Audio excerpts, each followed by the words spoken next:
Thanks for listening to this podcast of Trending with Timmery. If you haven't already subscribed, please catch us wherever you love to listen to your podcast, from the Relevant Radio app to Apple, YouTube, you name it, we are there. And if you listen on Apple Podcasts, please be sure to go and give us a 5-star review to help other people discover the podcast. Anything you share in terms of episodes, whether it's texting it to a friend, posting on social media, helps to build up the kingdom for God, to help confront the challenging issues we face as a culture, but with joy, with hope, and with an eternal perspective where our faith collides with everyday life, bringing eternal principles to help us live our life joyfully. So, what's trending? Bridging your Catholic faith with your everyday life. You're listening to Trending with Timmery on Relevant Radio. Ivanka Trump has announced that she's prioritizing family life for young children over possibly returning to politics with her father. On the same note, a number of young celebrities are sharing their regret over not having children. It's an interesting conversation. We'll dive into everything from being a parent to unpacking my favorite liturgical season coming up, and that is Advent. Ways that we can get ready because it's not that far away. Also, I discussed earlier this week how #ThanksBirthControl was trending on Twitter, and there were so many arguments, one person after another, posting their tweet as to why they love birth control. And I was thinking it would be great, and we did this a little bit on Wednesday, and I wanted to do it again today, to walk through some of those simple little tweet sound bites as to why people love birth control and utterly clarify why women don't need birth control and why it's bad for them. And these claims and these arguments in favor of birth control can be easily debunked with just a little bit of conversation that you can have with others. So joining me in just a little bit will be Pam Stenzel, who has worked for years in the crisis pregnancy movement and has helped one-on-one working with many young women who have been there. They've been on the pill. They have had abortions, and she knows all the sound medical data and science behind that to back up why we don't use birth control. So you're listening to Trending with Timmery. I mentioned earlier my favorite liturgical season is just around the corner. Coming up, we're going to celebrate the beginning of the Advent, that season where we prepare for the coming of Christ. We kick off Advent November 27th, so as per usual, right after we celebrate that delightful Thanksgiving feast, we can think of it as that transition to prepare us for the Advent season. Now, I'm going to post a number of podcasts I've done in the past on Advent, preparing for Advent, bringing symbols and traditions into our home. I'll talk a lot about these in the days to come because Advent is my favorite, really mean this, favorite liturgical season. Did you know that it's like a mini Lent? So that's part of the reason why the liturgical colors in the church and the vestments for the priest are that purple. It's a sign of penance and fasting. Advent is a time where we prepare for the threefold coming of Christ. Christ coming at Christmas, at our death, and Christ coming even we could discuss in the Eucharist, present with us now. And so Advent is this time where we're supposed to prepare the way of the Lord. That's why St. John the Baptist is really our companion in many ways during Advent, because he helped usher in the new covenant. He was the last prophet of technically the Old Testament, even though he's a part of the New Testament story. Now, some of my favorite resources I'll unpack and share with you, and I'll mention a couple. I'm actually putting together 2 things, so stay tuned. They'll be coming out in the coming days and weeks. And the first, coming out next week, will be my Advent recommendation list for everything from books and fun things that you can use in your home. And I'll be sharing some of those now in the show, and the links will be in the episode notes, because I know I love having, whether it's a meditation book for Advent or other things that help in that transition of Advent, not getting ahead of ourselves into the Christmas season. So one of my dear friends of the show here on Trending is Kendra Tierney. She's come on a number of times to talk about her awesome book. So this is a 10 out of 10 recommend Advent companion, but really just an all year round Catholic go-to for celebrating saints' feast days in your home, and that is a Catholic all-year compendium. It's a book, and you just go from feast day to feast day throughout the year, or even the liturgical seasons such as Advent, Lent, Easter, Christmas, and others, and you use these recommendations to bring a little bit of the extra Catholic tradition, fun food and activities into your home. For adults, for children, the foods are so fun. It's such a neat way to mark your faith. Maybe especially if you're trying to, share with maybe a spouse who isn't Catholic, or with young children, the excitement of our faith, the culture, the foods. This is one of those opportunities. So the Catholic All-Year Compendium. Now, some of the recommendations that Kendra Tierney has in her Catholic All-Year Compendium really come down to about 5 things. She recommends, and we don't have a lot of time, which is why I'm giving this recommendation now, and I do like it. I love to get my Christmas shopping done early, but actually observing the Advent season is one reason to do so, because we can easily, and I mean it when I say easily, get distracted by the anticipation of Christmas with the decorations and the purchasing of gifts that we forget that Advent is meant to be a time of purging and preparation for Christ.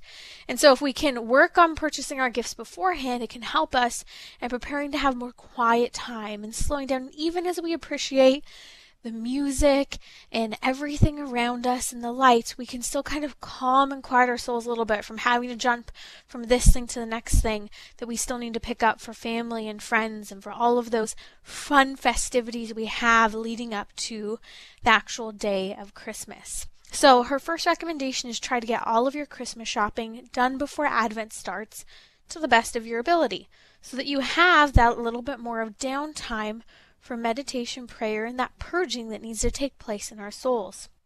The second thing that Kendra Tierney recommends in this Advent season in her Catholic All-Year Compendium is decorating as a process rather than just, hey, checkbox, I got all my decorations done. So you bring a little bit at a time. Maybe you start with lights, maybe you start with some of the greenery, maybe you put your tree up and you don't decorate it right away. Or maybe you do things like the Jesse tree, which I'll mention a little bit about in just a few moments here. But really taking that opportunity to phase into it rather than rushing yourself in, and to look at those phases of decorations you put up as a means to preparing for the celebration of Christ, preparing your heart, your mind, your body, your soul. And by the way, Kendra says she loves homemade paper and nature-based decorations.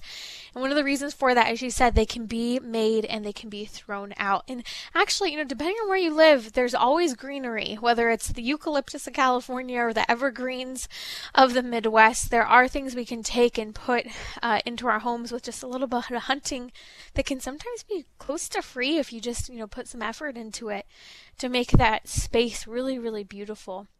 And I always say, again, I'm not, endorsing any company or anything, because people always complain when I mention a business, but I do say that a lot of the time, like some of the wreaths at Trader Joe's can be a lot less expensive than other places. And I know I love to take a fresh evergreen wreath and put it in the center of my Advent ring, what's that called? Advent wreath, that we have the 4 candles in that we mark throughout Christmas, and we pray the prayers. So getting an Advent wreath is another recommendation I'll give.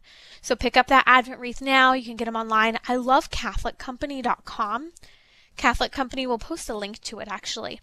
A Catholic Company has so many great resources. And by the way, they have great point systems. So as you buy things here and there, whether it's a baptism gift next month or a Christmas gift now, there are a lot of great resources, even if you just type in Advent for Advent resources. So we also see in the Catholic All-Year Compendium from Kendra Tierney, she says that she really tries to save Christmas things for Christmas.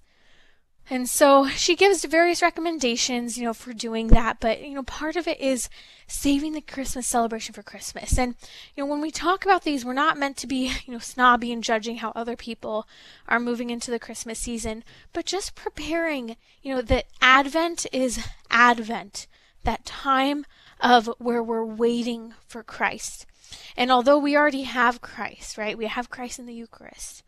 We know Christ has already come, that we are taking that time to purge a little bit of not getting too ahead of the cart. I will admit, it's been a stressful last couple of months with a lot going on. I did start listening to Christmas music a little before Halloween, but, in moderation and not overdoing it. Sometimes, I know my mom's been doing a lot of instrumental Christmas music lately, so not quite jumping all the way to the full-on Christmas music. But I do like focusing on a lot of the Advent hymns instead of going straight to Christmas. So Advent hymns, and then Advent or Christmas instrumentals before we get to the full-on Christmas songs. And also sometimes I'll do a lot of the secular Christmas songs because it is in anticipation of Christmas. I'll be home for Christmas. Singing about Santa coming. It's not here yet, but then we have those joyful Joy to the World songs, the Little Drummer Boy, and all of them when the Christmas season starts. And don't stop listening to Christmas music when Advent ends. It's the beginning of the Christmas season when we have that Christmas celebration come the 25th. Another thing that she recommends, number 4 of the 5, is really to try and keep Advent quiet. So trying to shut down on your electronics a little bit more. Maybe eliminating music and TV and radio, certain types of radio. Of course, not relevant radio. Focusing on the Advent music, as I said, not just jumping fully into the Christmas music, but using, again, those instrumentals as well. And then 5th, she really talks about 5 things that she doesn't do during Advent, such as, being snobby when people are celebrating. Should they still go to Christmas parties? She doesn't make her kids eat celery and broccoli at Christmas parties. That even though Advent is a time of penance, it's a time for charity and how we handle that as well. And again, there is an excitement to the season going into Christmas that is good. We don't want to stymie that for others, but we also want to prepare ourselves in the midst of a cultural jump into Christmas. As soon as Halloween is over, we want to prepare ourselves for that coming of Christ. Okay, so here are some of my other recommendations. I recommended check out CatholicCompany.com. They have a bunch of great Advent resources. The Jesse Tree. There are a lot of great resources and ideas for the Jesse Tree, but the Jesse Tree, you can find some online where you buy ornaments. I'm not a fan of how they look. I think a lot of them are not that nice looking, and I like really, really pretty Christmas ornaments. That's why it's taking me so long to build up my Christmas ornament selection. That's a great gift, by the way, if anyone's looking for a gift from me. Really beautiful Christmas ornaments. Luckily, my mom has shared and donated many of her gorgeous ornament collection to my tree because I like a big tree with lots of ornaments. It's his season, right? But the whole idea of the Jesse tree, Jesse is the father of King David, right? And so the Jesse tree, the theme of it is that you're taking symbols from the Old Testament, really from all of salvation history and what builds up to Jesus Christ. And so themes such as rainbows, themes such as an apple, things such as something marking a kingdom, such as the Davidic kingdom. Things such as a lamb, Jonah and the whale, a whale, Noah's Ark. So there are lots of different ornament themes, and I go with ideas, or I look at ornaments and try to think about how I can incorporate that into the salvation history story and create a little story behind it, so that as my daughter now, getting ready to turn 2 right before Christmas, that we can start to talk about, Jonah. We talk about Jonah and the whale. We talk about, the Davidic kingdom. She loves the David and Goliath book from Ignatius Press and Magnificat. Love that book. We'll include a link to that as well.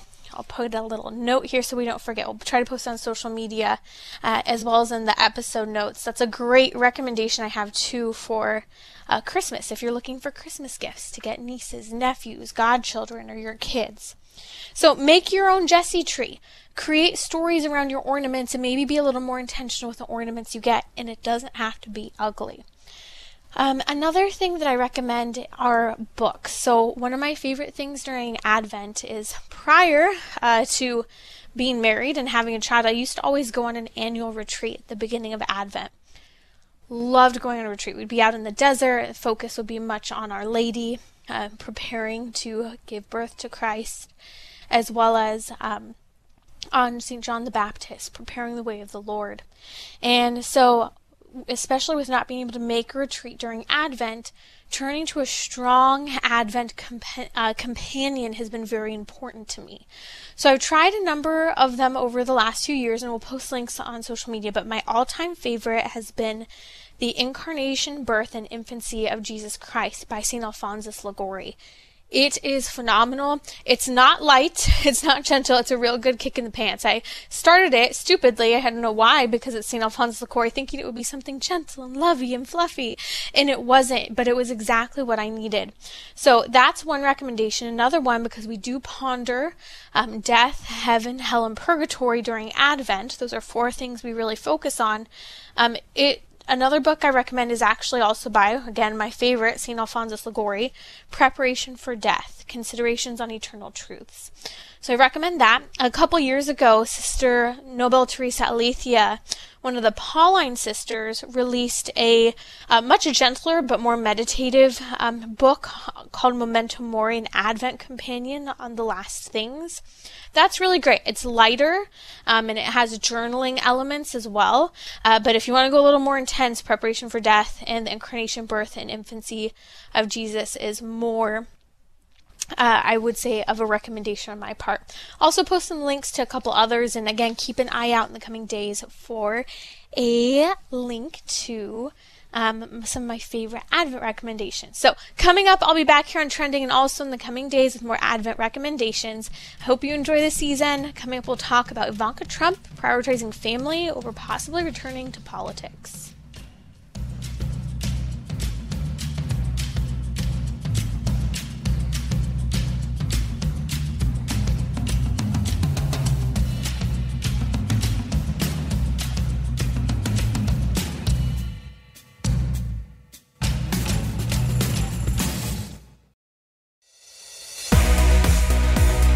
You're listening to Trending with Timmery, where you can discuss what matters most to you.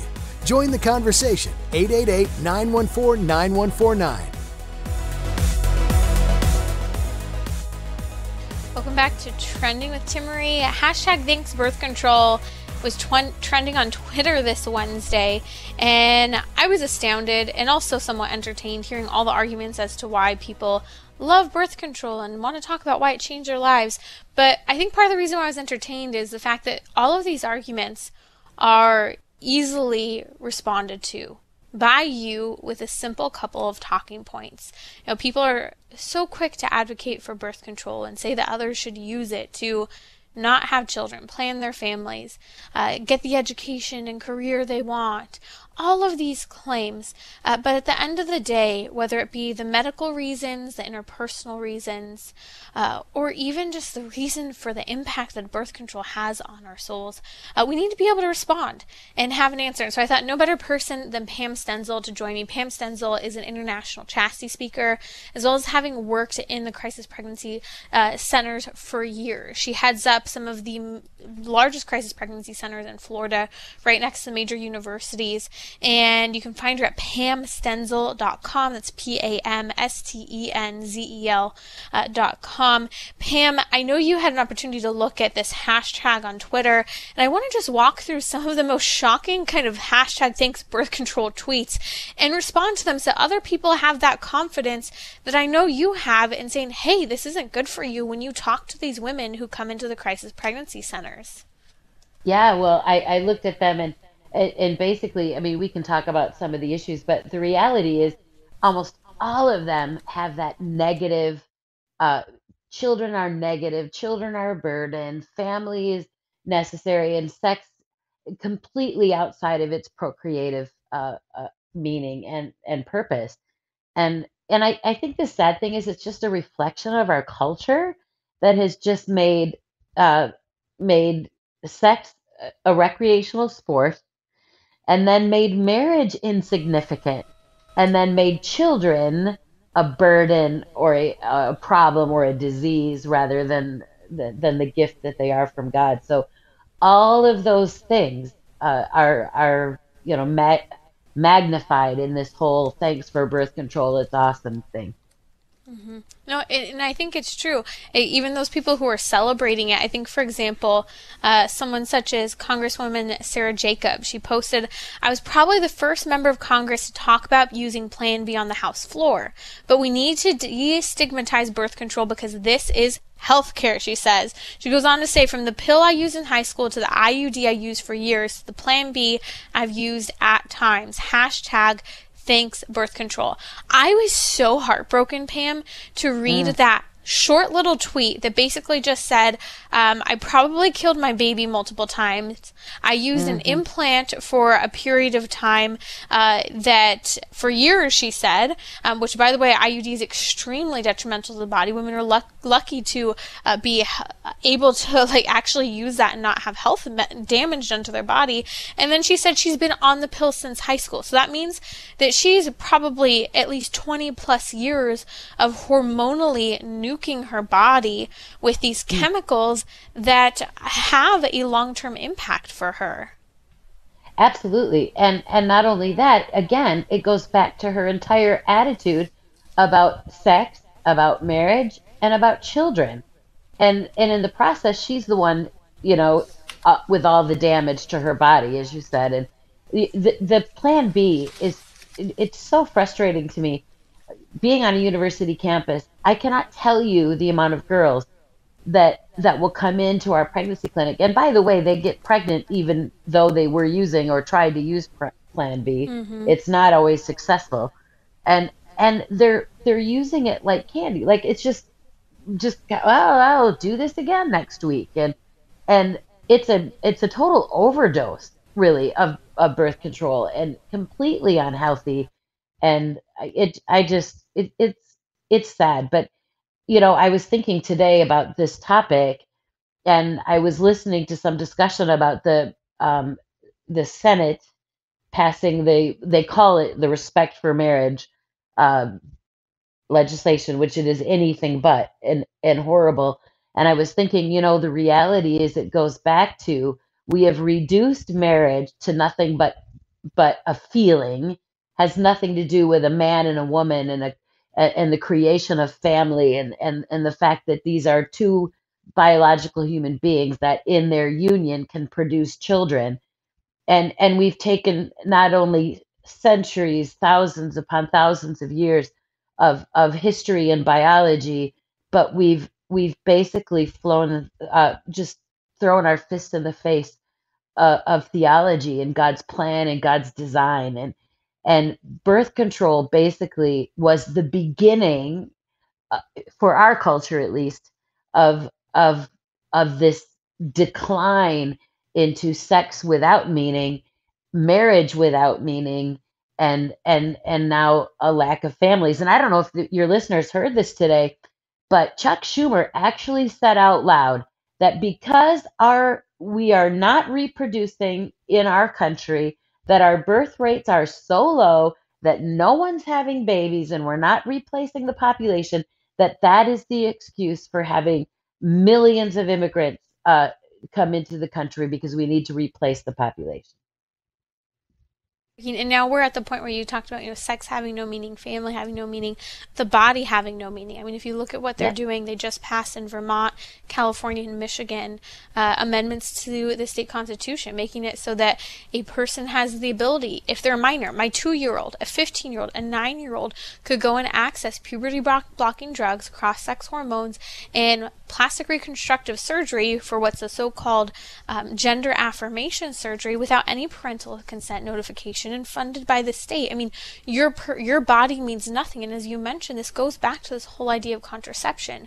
We have neutered women's bodies and told them that they should or could cut off the capacity to have children or actually kill their own children in order to have so-called thriving careers. And I think that's why people such as Congresswoman Sarah Jacobs, her story is so sad, because she basically just said, I killed my children, potentially, and I've nuked my body with chemicals that are so damaging that here I am. This is what allowed me to be here. But isn't that sad, Pam? Because I look at yourself and others, and we did not need hormonal birth control to have an education, a higher education, to work, to have an adaptable schedule with children so that we can, be present to children, or any of it. And that's what they're trying to claim. And you know what's really sad, Timmery, and I finished my master's degree with 2 children under the age of 3. So let me tell you, it's work, it's craziness, but it can be done. But at the end of the day, no degree, no job, no career, nothing can even come close to touching being a mom and now a grandma. There's absolutely zero thing that you could give me that would replace that. And I think we're going to see generations clearly of very unhappy, unfulfilled. They're chasing things that will never fill the deepest needs of their hearts, because only when we're in right relationship with God, right relationship with his design and his purpose, can we experience true fulfillment. Amen. Amen. That's Pam Stenzel. You can find her at pamstenzel.net. I made a mistake. I said .com earlier. It's pamstenzel.net. That's PAMSTENZEL.net. Pam, you were so candid and clear and well educated in talking about the issue of chastity and how specifically, sex outside of marriage, contraception use, pornography, abortion, all of this impacts men and women today. So I highly recommend someone you should bring in, especially to talk to high school students, whether in a religious or secular setting, because she tells it how it is, and she's very candid, and I think young people in particular appreciate the truth and the love that comes from that honest approach. I'm looking at more of the tweets from Thanks Birth Control Day that came in, and on a lighter note, but I also think very silly and very serious at the same time, Rachel Faye posted, a big influencer on social media. She said, #Toby, that is her dog, says thanks birth control because he gets all his parents' attention. Now, I thought this was an interesting one because, especially coming from California, you see more dogs in strollers than kids in strollers sometimes, depending on where you're at. And it's been interesting to see how people have poured themselves into their pets and their animals in a way very different than how it used to be, to replace human relationships, especially those that would have been nurturing relationships toward children of their own. Yeah, and it's so sad. I see it here in Florida as well. It's that 20 to 30 something year old that has rejected the whole concept of marriage and family and children. And so in an attempt to fill this need, then they have these pets. And I can't stand when I hear people say, these are my children, or I've even had people my age, Timmery, and I guess I just admitted that I was a grandma, but people say, oh, that's my grand pet. I'm like, yes, my children's pet is not my grand pet. It's just so frustrating. But, again, it just comes from our heart's desire is for relationship. And when we cut out what God designed and gave us for foundationally, marriage and family and relationship with each other in the body of Christ, when we cut all of those relationships out and diminish them, or sadly, like you said, I mean, this concept of puberty blockers and gender transition and all of these horrible things going on, we're literally mutilating children, yes, who will never, even if they regret it at some point, we've permanently mutilated them. They'll never be able to experience the joy of having a child, and we're trying to then replace it with these silly things and these animals. And the reality is that I've seen this, and Timmer, you probably have too, just in the pro-life movement for all of these years, that some people who call themselves pro-choice, and that's a horrible word, who are pro-abortion and all in favor of reproductive rights, as they say, and birth control and abortion, are just fixated on the value of animals. And a precious puppy is far more valuable than a human being, and it's disordered. Right, it's disordered, and it's sad. I mean, I was even just looking at stories that have come out this last week. You have Andrew Garfield, the Spider-Man actor, also known for the TikTok boom as well, Tick Boom, and he had commented recently, he's about to turn 40 next year, and in the just published GQ magazine cover, he actually talks about how he has some guilt about not having fulfilled that societal obligation of procreation. He talks about how his mom passed a few years ago in 2019, and how he really wanted his mom to meet his children, and he hasn't had any yet. He's even said, I always thought I would be the first to have kids and settle down. He said, and now my friends are also turning 40, but they're all shacked up in a couple of kids deep for the most part. He said, and here I am, here with you, eating a burger, just contemplating existence, trying to fill my days with as much nonsense as I possibly can. I was astounded by these words. I mean, I didn't realize Andrew Garfield was already almost 40, the Spider-Man actor. But two, to hear, a man approaching 40 saying, I really thought I would have had children, and I'm kind of almost disoriented saying, wow, I'm not there yet, and I'm seeing that some of what I'm doing is nonsense.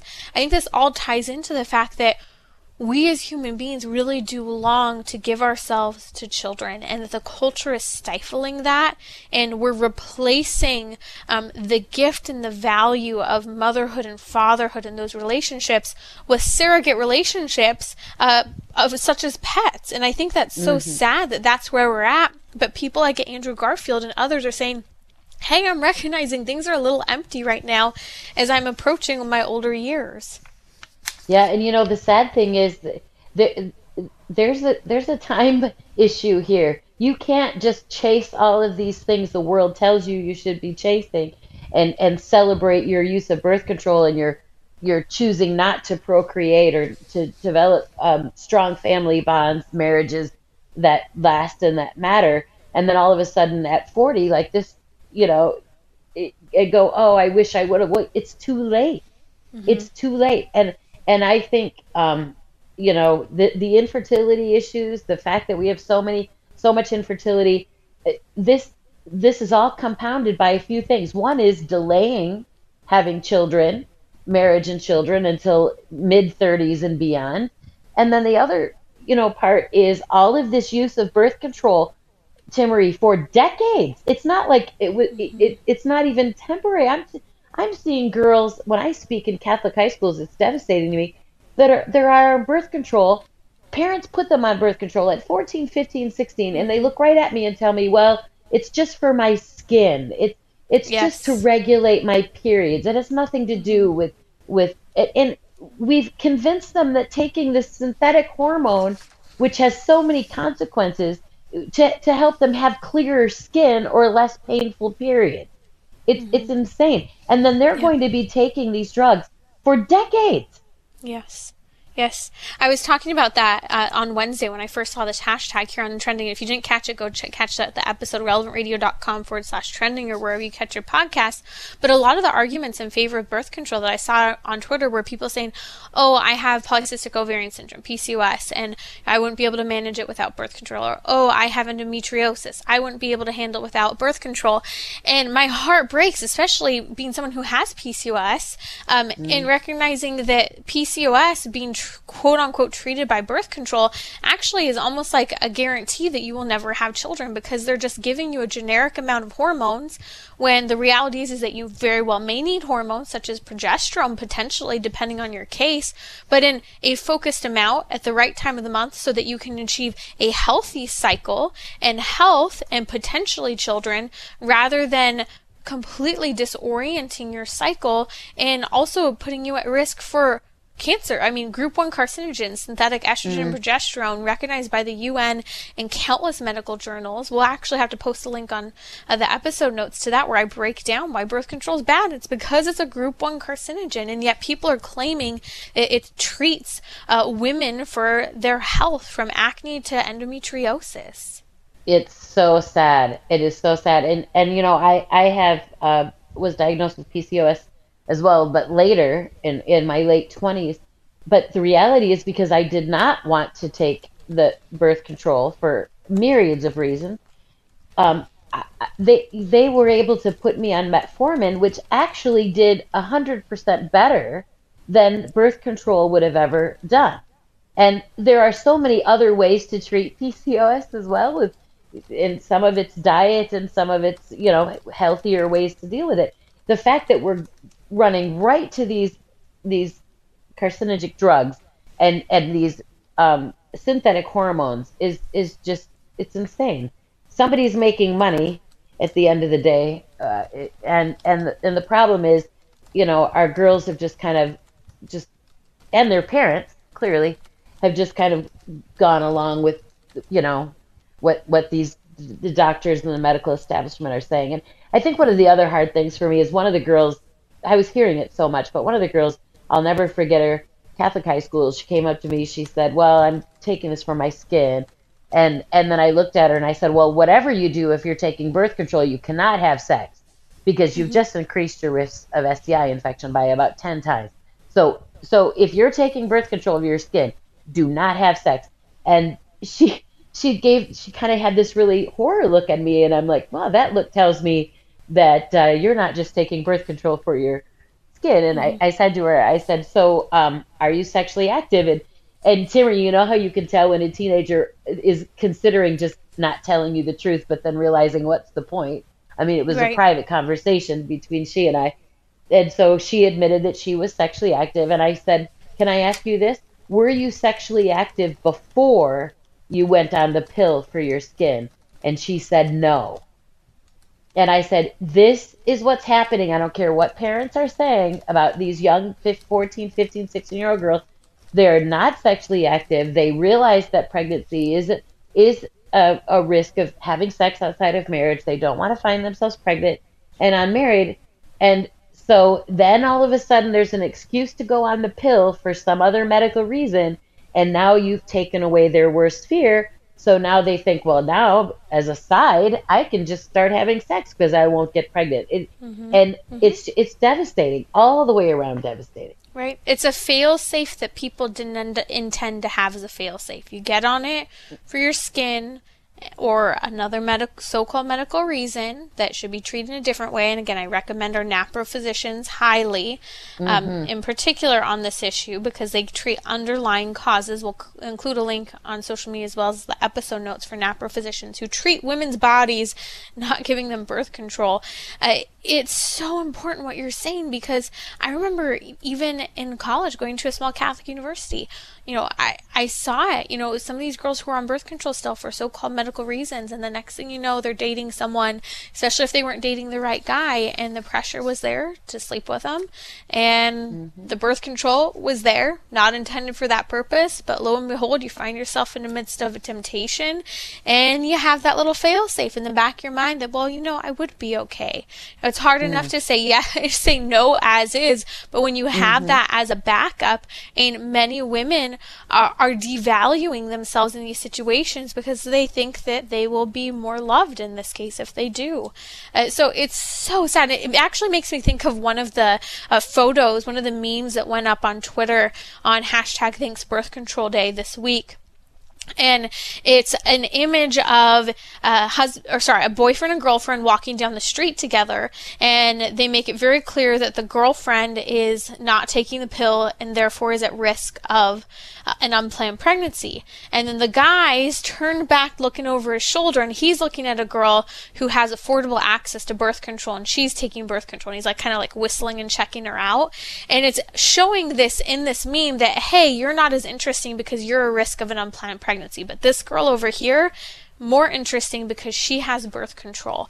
And my heart was so broken to see this, because that's an absolute lie. And anyone who even remotely believes that is probably dating the wrong kind of guy, because you and I know, Pam, the truth of the matter is, and this is from working in these crisis pregnancy centers, that the right kind of man respects the woman that he is dating when she, one, says no to sex outside of marriage and respects her own body by not taking contraception. And that's the type of man that you want to marry, not the man who's just looking for a quick and easy night himself, or this friends with benefits type of mindset. Yeah, 100%. And the problem is that girls, and this meme, and I saw it as well, and I was just like, seriously. And it just reinforces again that birth control, abortion, and all of these things being thrown on the woman. Understand, the woman is the one taking all the risk. It's her body. It's the hormones going into her system, the damage, the STI infection rates are going to far more damage her than they will him. And basically, it's guys are just like, you know what? We don't really care how you're hurt. You don't matter. All we want is our selfish needs to be met, and you're just here to meet my needs. And if you can't do that properly, then I'll just, move on to someone else. It's consumerism. It's sex as consumers, and women as just a product. Mm-hmm. Yep, it's so true. Hey, I want to run through two more of these tweets that I saw real quick here. One of them was from McLivin on Twitter, and she said, "Please join me in screaming from the rooftop how thankful I am for access to birth control. It allowed me to pursue my dreams with no interruptions." This one absolutely angers me. I have a undergraduate education, a master's degree. I'm working in my field of choice that matches with my degrees, and I did not need birth control in order to get here, in order to have a family, in order to be married. And so I just find it so upsetting that women and young girls are told this over and over again. Pam, what's your initial reaction when you hear that women need birth control to pursue their dreams? Well, the first thing they're saying is that you're going to be having sex during either high school, college, or beyond, unmarried. It's just an assumption, which Timmery, you and I both know is not an assumption. You can actually choose to wait to have sex until you're married, and not have absolutely zero need of birth control whatsoever because you're not having sex. So there's no point in that. And then this whole attitude, again, we said it from the beginning. It makes marriage and having a family and being a mother like the lowest of low, where being a career woman and having these degrees behind your name and all of these things are the highest for, that's what you should be striving for. And being a mother and a wife, you should not. And this will lead women to delaying the whole process of marriage, having children till into their 30s. And let me tell you, I got married very young. I finished college, married. I had two of my children quite young, and it was after that, and I still went to college, got my degree, all of those things. But it was after that, into my late 20s, where I really started having these issues of PCOS, and I had some miscarriages that were very painful. And suddenly what seemed like was so easy for me to get pregnant, because my first two children are 11 months apart, all of a sudden I was having trouble. And I was open to life, obviously not using birth control, wanted to be pregnant. And I was able to get pregnant one more time at 31 and have my youngest son, but never able after that. And I started to think, if I had bought this lie that they've foisted on our kids, that I may never have had children at all. If I would have waited till 30, 31, 32, yeah, I may never have been able to be a mother. Mm-hmm. And Pam, I appreciate your candidness with sharing that testimony, because the reality is our bodies as women are wired to having a greater capacity to have children when we're younger, and it gets harder as we get into our 30s, as we get in, and you're lucky if beyond that you are able to have children. And so this delay is so harmful to our bodies. I'm so grateful, Pam, you've been able to join us. Check her out at pamstenzel.net. We'll post a link on social media. I'll be right back here on Trending. You're listening to Trending with Timmery, where you can discuss what matters most to you.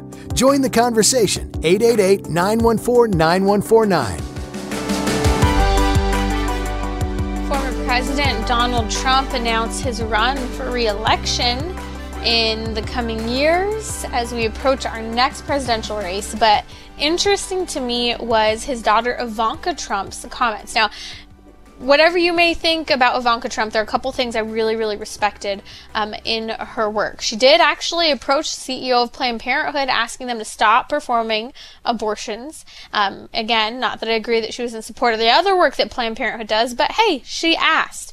Another thing that she did, it really focused on while she was in office, is she was ferocious in taking the lead and taking down countless sex trafficking rings. If you didn't know this about the Trump administration, that was really headed up by President Trump's daughter, Ivanka Trump. And I really respected her for that, because a lot of the pro-feminist groups that are radically pro-abortion and pro-contraception claim they're against sex trafficking, but they support the very things that make sex trafficking possible. Contraception and abortion, that is. So it was interesting to see, and I think with much excitement and much dismay in some ways, that Ivanka Trump made an announcement earlier this week after her father announced his campaign for re-election, she said this: "I love my father very much. This time around, I'm choosing to prioritize my young children and the private life we are creating as a family. I do not plan to be involved in politics. While I always love and support my father, going forward, I will do so outside of the political arena." She mentions her gratitude for having the opportunity to serve the American people. Here are the key words. She is prioritizing her young children and the private life they are creating as a family. So Ivanka Trump has young children, and she's making a choice, and she's announcing it now, that instead of being a part of the campaign or possibly being a part of the staff of the president, that she is going to take a step back and stay with her children and keep that focus. Now, it's interesting because all of this blows up after much controversy, after I did an episode last week here on Trending with a guest, Erica Komisar. She's a psychoanalyst. She's worked in many areas, focusing on the topic of moms being present to their kids. Fantastic episode. Please listen to it. We'll post a link on social media as well as in the episode notes for today's show. We've had her on twice. And one of the times she talks about the research about how women mothers are so important, and especially in those first 3 years of a baby's life, and helping to develop and give things to the baby that the baby needs through the quality one-on-one time that the mom provides. And she actually was canceled by much of secular culture for writing this book. She is a self-proclaimed feminist. She has high-level degrees and has worked incredibly successfully as a professional, but she made some choices and challenging sacrifices at points in her career. So she's been a guest on over the last month or so. She joined me this past week talking about building resilience in your children, how important we are as parents, and spending that large quantity of quality time, large quantity, and it's a challenge. And so it blew up on social media when I posted this, especially on Instagram. Lots of messages and comments, and one thing that I saw over and over again, people commenting, saying that I'm coming from a position of quote-unquote privilege. I get that not everyone can be home with their kids. Not everyone can necessarily work remotely. And I see how people are pointing even to someone such as Ivanka Trump, saying, oh, wow, well, that's a privilege to be able to prioritize your children, stay home, you're financially well off, or whatever you want to argue. But what stood out to me is, one, Ivanka Trump doesn't have to choose to prioritize her family. She has the financial means for private caregivers for her children. She has also an incredible amount of temptation and opportunity as a successful businesswoman, and someone who's also had the opportunity to be involved at the highest level of politics. And yet she's saying no.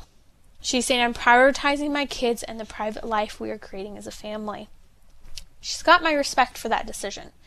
And it's a difficult decision to make when you have so much opportunity in front of you. And part of the reason why I point to it is, one, because we'd like to just point and say, well, that's a privilege.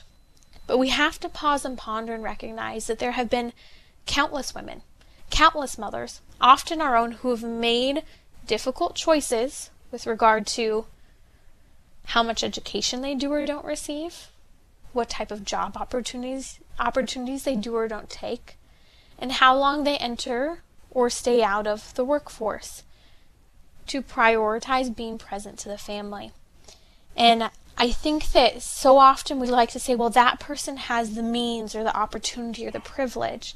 But at the end of the day, I've heard from so many women who they had to choose. They had to make and adapt. Okay, maybe I work part-time at home, but I work these hours to be around for the kids. Or maybe I take this type of job instead of that type of job. Or maybe I remember talking to our dear friend of Trending here on Relevant Radio, who is a guest host when I'm not able to be here, Brooke Taylor. And we've had the conversation here together on Trending, how she said her mom had one nice dress. She wore the same dress every Sunday to Mass. They didn't go out to eat. They didn't take some fancy family vacation. You know, they prioritized taking down family time together. But she said they lived a very simple life, and it was a choice. It was a choice. It was a sacrifice. And I think about things such as that one thing, having one nice dress, and it's the same dress you wear every Sunday. I'm guilty of it. I love variation. I even think, crazy as it is, I do. I'm aware of it. What did I wear last Sunday? I'm not going to wear the same thing this Sunday. We live in such a materialistic culture that we so easily like to say, well, that's a privilege, or that's easy for someone else to do, when it comes to claiming that they're prioritizing their young children and family life.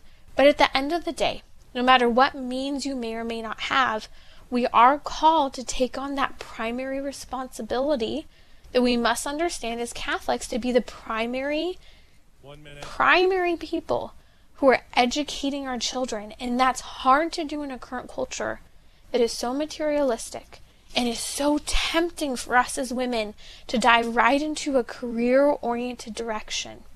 And so it's just something to ponder. I know we might have a different perspective on, who or who is not, prioritizing things such as Ivanka Trump, but I think it is a perspective to remind us to ponder and really prayerfully make choices. And I'll say it time and time again. You know how many people have said, I wish I could be more present to my kids. I wish I could be there. And I said, pray about it. Pray how God can provide the means for you to do so. And He does. I've heard so many stories of parents, couples, and moms who've been able to make the changes by the grace of God. He is calling us to be the primary educators and caretakers of our children, and He will make it happen if we cooperate. This is Timmerie from Trending with Timmerie. Abel Garcia will join me. He shared his story before on Trending, that he's a young man who identified for a time as a woman for a couple of years. And we're going to discuss on Monday during our weekly happy hour how he navigated his Catholic faith as he struggled with transgenderism, and the joy of understanding the truth of the body, the human person, and coming into alignment and truth with his reality of being a man. Join me Monday, 6 p.m. Central on Relevant Radio.